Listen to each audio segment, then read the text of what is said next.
Hello and welcome to Mum Cooks. Today I'm really excited because we're going to make a really fantastic quick pizza recipe. I promise you, you're going to love this.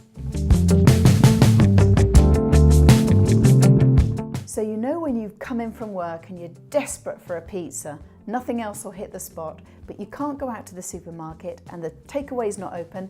Here's a recipe that will fulfill the brief. So we're going to start with a part bake. Now these are really useful things to have in your cupboard. I'm going to cut it in half.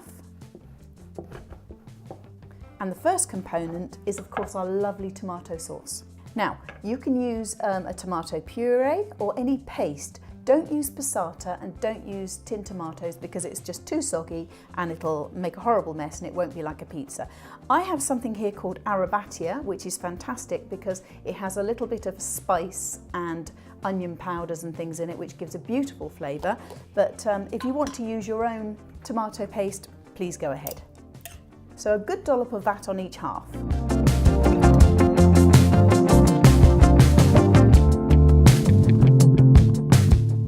The next thing I'm going to put on is some red onion. Now I recommend you use red onion because they're a little bit softer and a little bit sweeter and it's not going to be very cooked. So if you don't like raw onion, you can certainly leave it off. My next ingredient, again optional but I absolutely love it, is garlic. So if you're not kissing anyone tonight, put some on. And a few little chopped cherry tomatoes. So for some colour, we've got some lovely green and red peppers chopped up nice and small.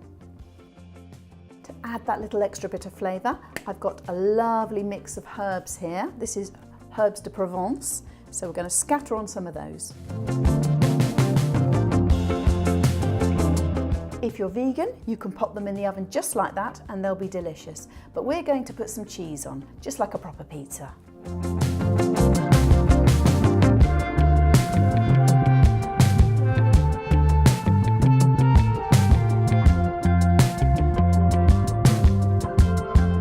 So that's a lovely bit of mozzarella and a little bit of grated Emmental, and those two flavours work beautifully together.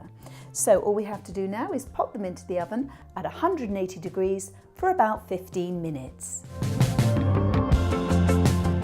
So here we are, my pizza's hot out of the oven and ready to serve. And because we used a part bake, the base is still soft and doughy and the top is cooked to perfection. How easy was that?